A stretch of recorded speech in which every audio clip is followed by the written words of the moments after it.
आप सभी को राधे राधे, जय श्री कृष्णा। दोस्तों, आशा करती हूँ आप सब बहुत अच्छे होंगे। राधा रानी जी की अपार कृपा आप सब पर बरस रही होगी। दोस्तों, आज की यह लीला कथा मालती जी ने पठानकोट से हमारे साथ शेयर की है। ध्यान से लीला कथा को अवश्य से सुनना। मालती जी कहते हैं दोस्तों कि मेरी शादी के बाद जब मैं ससुराल गई तो वहां पर पहले से ही 0 नंबर के लड्डू गोपाल की सेवा उनकी सास करती थी और उन्हें बताया गया था कि वो उनके पुश्तैनी लड्डू गोपाल है। मतलब उनकी सास से पहले उनकी दादी सास भी लड्डू गोपाल की सेवा करती थी। अब मालती जी कहती है कि सुबह के समय मेरी सासू माँ ही लड्डू गोपाल को स्नान कराना, भोग लगाना, सब पूजा पाठ करती थी। उसके बाद मैं सुबह चाय नाश्ता बनाने के बाद नहा धोकर फिर आराम से पूजा करती थी। हमारे 0 नंबर के जो लड्डू गोपाल है उनका नाम मेरी सासू माँ ने गोपी रखा था। हमारे गोपी बड़े ही प्यार, बड़े ही सुंदर हैं और उन्हें देखकर मेरे मन में उनके प्रति भाव आने लगे। कुछ समय के बाद मेरे मन में लड्डू गोपाल के प्रति भक्ति बढ़ने लगी। अब मेरी शादी को 1 वर्ष हो चुका था, लेकिन मेरी कोई भी संतान नहीं थी। तो मेरी माँ ने मुझे कहा कि तुम्हारी सास लड्डू गोपाल की सेवा करती है, तुम भी सच्चे मन से उनसे प्रार्थना करो, वो तो अपने भक्तों की सुनती है, तुम्हारी गोद भी वे अवश्य भर देंगे। अब मालती जी कहती है कि सुबह की सारी सेवा मेरी सासू माँ ही करती थी। मैंने कभी उन्हें नहीं देखा कि वह स्नान जल का क्या करती थी।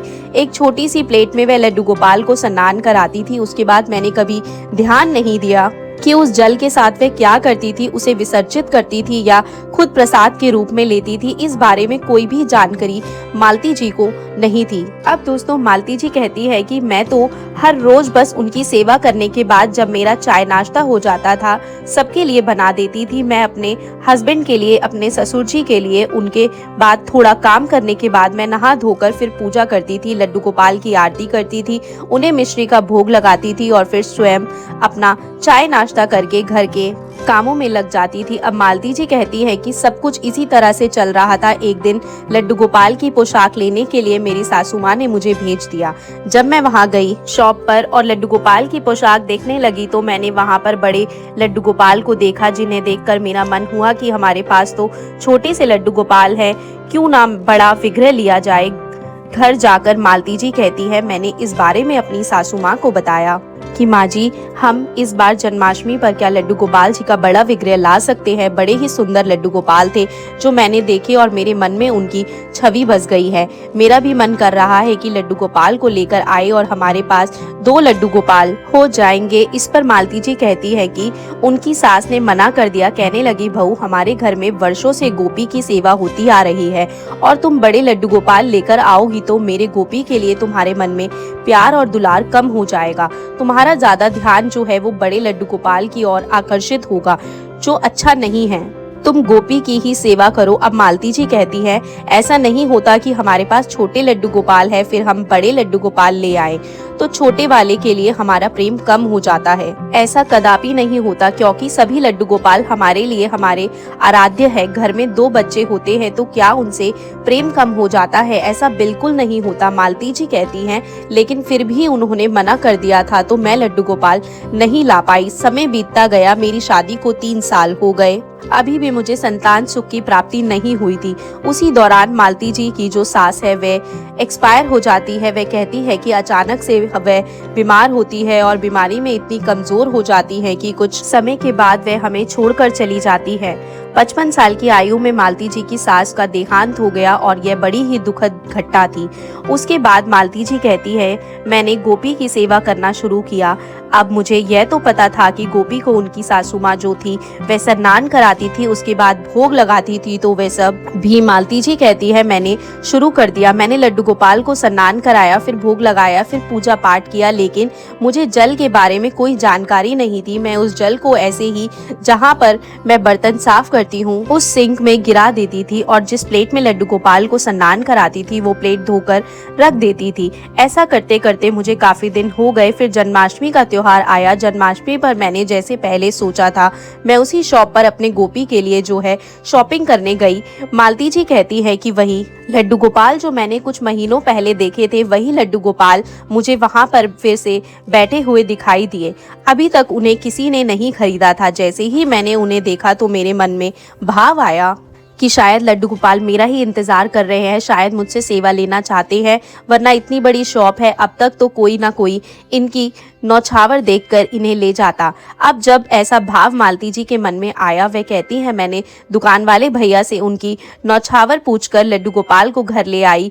घर लाकर उन्हें विराजित कर दिया। जन्माष्टमी का त्योहार था तो इसलिए मैंने उन्हें पंचामृत से स्नान करा के फिर उसके बाद स्थापित किया और फिर से वही गलती कर दी। मैंने लड्डू गोपाल के स्नान का जो पानी था यानी जो पंचामृत था वह सब जिस पात्र में था उस पात्र को सिंक में डालकर फिर से साफ करके रख दिया, क्योंकि मुझे तो नॉलेज ही नहीं थी, अज्ञानता के कारण मैं ऐसा कर रही थी। अब मालती जी कहती है, शादी को पूरे 4 साल हो गए, लड्डू गोपाल की सेवा करते करते भी काफी समय हो गया, लेकिन उनकी कृपा नहीं हो रही थी और लड्डू गोपाल की अनुभूति भी नहीं हो रही थी। जबकि मेरी सासू माँ मुझे हर रोज उनकी अनुभूति बताती थी, अपने स्वप्न बताती थी, लेकिन लीलाएं बताती थी जिन्हें सुनकर मन को आनंद मिलता था और ऐसा लगता था कि एक दिन आएगा जब लड्डू गोपाल मुझे भी अनुभूति कराएंगे, मुझे भी दर्शन देंगे, मेरे जीवन में भी वह शुभ अवसर आएगा। लेकिन काफी समय के बाद भी वह अवसर नहीं आया।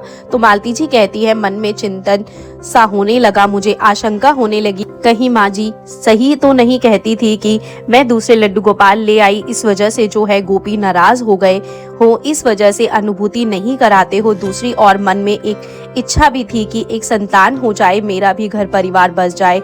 सभी के मन में यह इच्छा होती है कि उनकी संतान हो जाए, लेकिन वह भी इच्छा पूरी नहीं हो रही थी। मन बड़ा ही दुविधा में फंसा था, शांत मन था, मतलब कि मन को शांति नहीं मिल रही थी। तभी अचानक से मालती जी कहती है, मैं लड्डू गोपाल की सेवा कर रही थी, सुबह को उन्हें स्नान करा रही थी, तो मैं उन्हें स्नान कराते कराते भावुक हो गई, मेरे आंखों से आंसू आने लगे, क्योंकि जो बड़े लड्डू गोपाल थे, अब मेरे पास जो है ज्यादा बड़ा पात्र नहीं था जिसमें मैं उन्हें स्नान करा सकूं। मेरे लड्डू गोपाल 18 नंबर के थे बड़े वाले और गोपी 0 नंबर के थे, तो गोपी को तो मैं प्लेट में स्नान करा देती थी, लेकिन जो बड़े वाले लड्डू गोपाल थे जिन्हें मैं माधव कहकर पुकारती हूँ, माधव को मैं रसोई घर में ही जो बर्तन रखने की स्लैब होती है उसे साफ करके उस पर बैठाकर वहीं पर स्नान करा देती थी।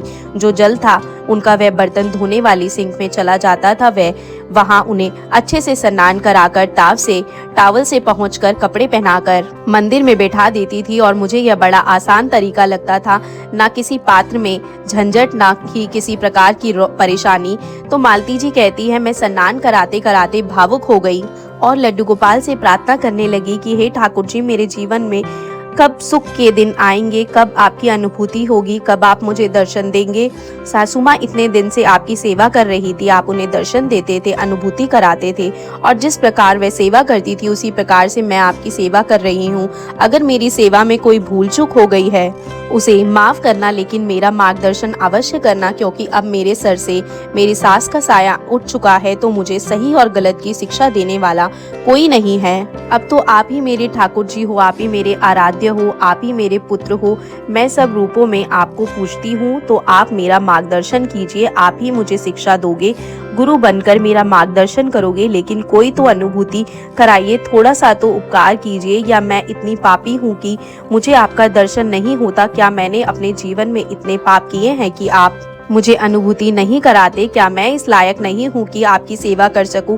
काफी बातें मन में घूम रही थी और मालती जी कहती हैं कि मेरी आंखें आंसुओं से भर रही थी। अब जब मैं इतना भावुक हुई थी तो पूजा करने के बाद जैसे ही मैं नाश्ता करने के लिए बैठती हूँ तो मेरे पड़ोस में रहने वाली विमला दीदी के यहाँ भी लड्डू गोपाल सेवा होती है। वो एक लड्डू गोपाल नहीं बल्कि 4 लड्डू गोपाल की सेवा करती है। तभी उनके घर से कीर्तन का बुलावा आता है और वे कहते हैं कि आज विमला दीदी ने जो है घर पर पूजा रखी है। मालती जी कहती है, मैं जल्दी जल्दी से काम खत्म करने के बाद जब उनके घर पर जाती हूँ, ज्यादा काम होने के कारण दोपहर के यहीं कोई 11-12 बजे थे, लेकिन जब तक लड्डू गोपाल को तैयार नहीं किया था तो विमला दीदी थी वह बाकी की तैयारियां में लगी रही थी।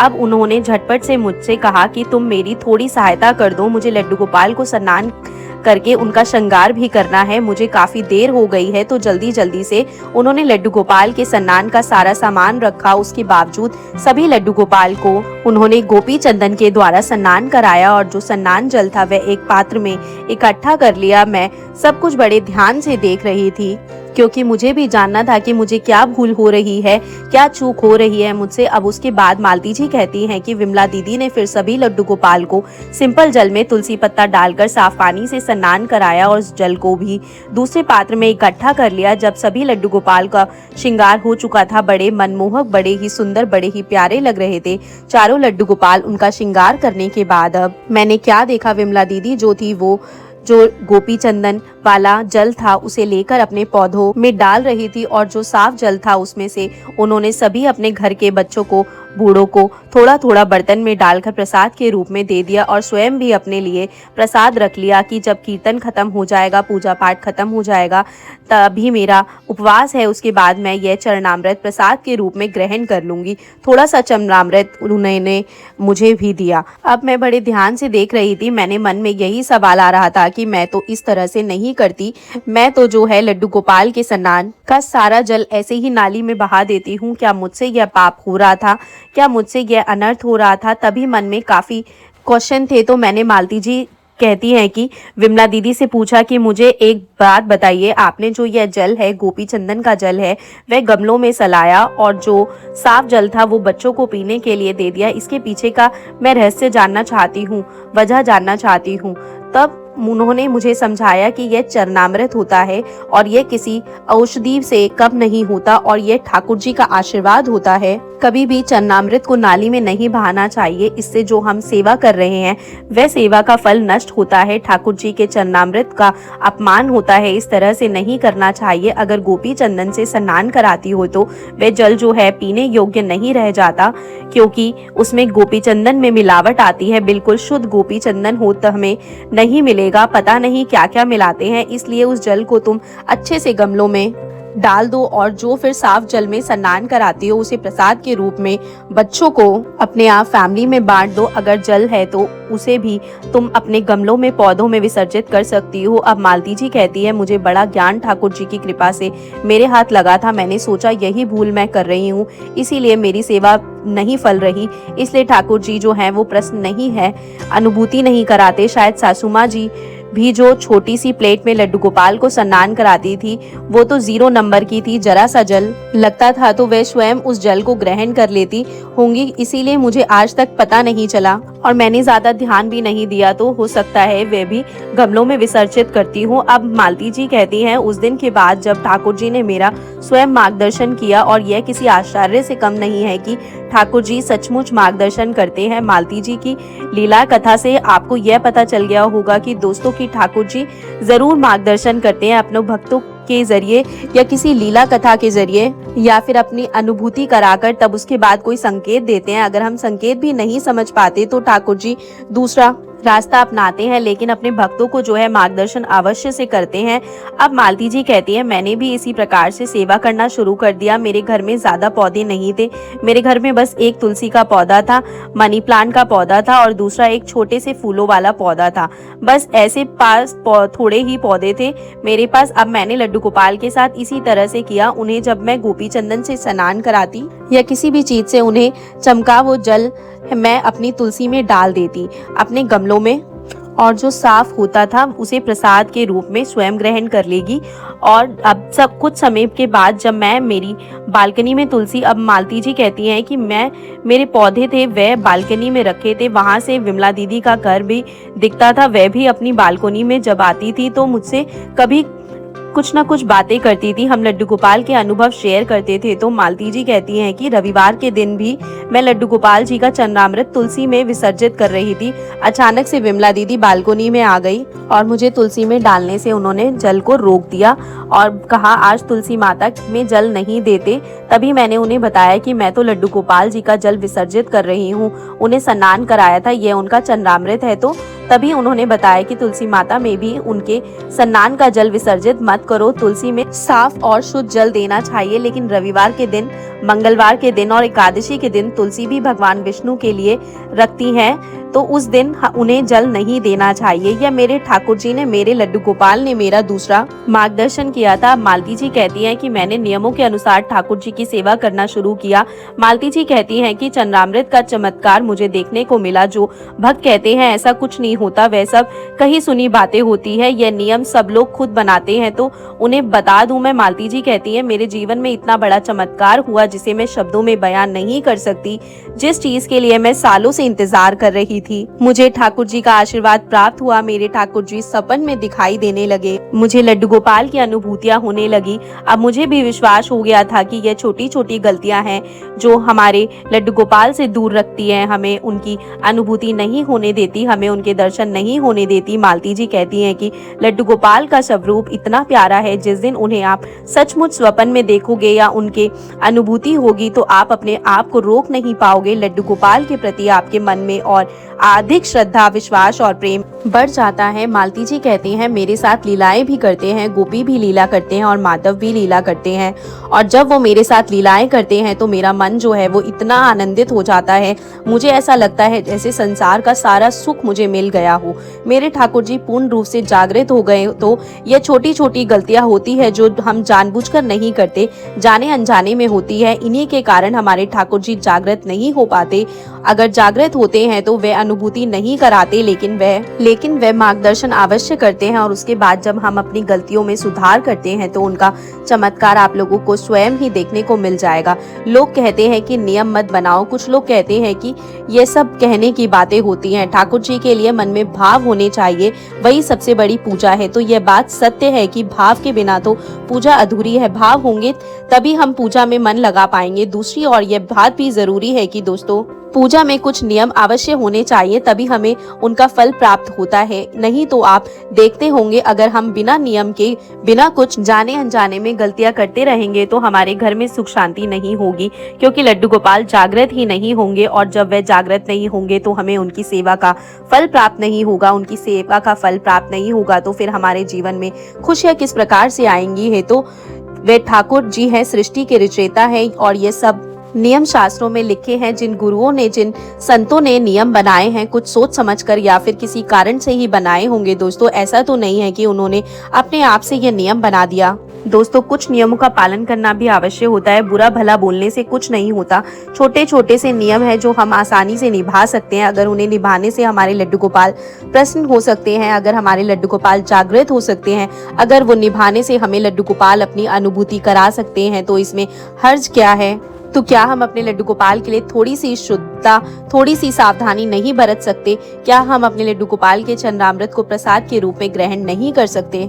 माना कि बहुत से भक्तों के ये क्वेश्चन है कि हम तो लड्डू गोपाल को चमकाते हैं बाजार से पाउडर लाकर, अब उसमें केमिकल होता है, तो हम उस जल को कैसे ग्रहण करें? तो उस समाधान भी ठाकुर जी ने आपको दिया है कि आप उस जल को पौधों में विसर्जित कर दीजिए। मिट्टी में पौधों पर उसका कोई असर नहीं पड़ेगा, जैसे कि गोपी चंदन हो गया या कोई पाउडर हो गया। मिट्टी उन सब केमिकल को अपने आप में अवशोधित कर लेती है। और उसके बाद आप साफ जल से थोड़े से चरणामृत को प्रसाद के रूप में ले सकते हैं। मालती जी कहती हैं कि यह नियम अपनाने से मेरे तो जीवन में खुशियों की बहार आ गई। औरों का मुझे नहीं पता, लेकिन ठाकुर जी की मेरे पर इतनी कृपा हुई है कि मैंने उनके बाद एक अपने पुत्र को जन्म दिया। अब मैं प्रसाद के रूप में चंद्रामृत अपने हस्बैंड को, अपने ससुर जी को और स्वयं भी मैं ग्रहण करती हूँ, क्योंकि मेरा बेटा बहुत छोटा है, अभी मैं उसे जल नहीं पिला सकती। अभी वह 6 महीने का भी नहीं हुआ है, लेकिन जब वह बड़ा हो जाएगा तो मैं ठाकुर जी का चंद्रामृत उसे अवश्य ही पिलाऊंगी। कहते हैं चंद्रामृत बच्चों को पिलाने से उनके अंदर सकारात्मक ऊर्जा आती है, उनका मस्तिष्क तेज होता है। ठाकुर जी जैसे गुण बच्चे में आते हैं, ठाकुर जी की कृपा बच्चों पर होती है, उनका ध्यान पढ़ाई की ओर केंद्रित होता है, भक्ति की ओर केंद्रित होता है। तो दोस्तों इन सब बातों को इग्नोर ना करते हुए इन नियमों को अपने पूजा पाठ में अपनाना जरूरी है। उसके बाद ही आपको पूर्ण फल की प्राप्ति होती है। आशा करती हूँ आपको ये वीडियो अच्छा लगा होगा। कुछ भी आपको हेल्पफुल लगा हो, जो आप गलत करते हो, आपको भी इस वीडियो के माध्यम से सही चीज़ पता चली हो, लड्डू गोपाल की सेवा हमें कैसे करनी चाहिए, कैसे हम उनकी लीलाएं देख सकते हैं, कैसे उनका मार्गदर्शन कर सकते हैं, तो आप इस वीडियो को लाइक और शेयर कर दीजिएगा, कमेंट करिएगा। राधे राधे, जय श्री कृष्णा। और अगर आप इस चैनल पर पहली बार वीडियो देख रहे हैं तो चैनल को सब्सक्राइब कर दीजिएगा। इसी तरीके से मिलती रहूंगी आपसे अब अगली वीडियो में। अभी फिलहाल आप सभी को मेरी तरफ से राधे राधे, जय श्री कृष्णा दोस्तों।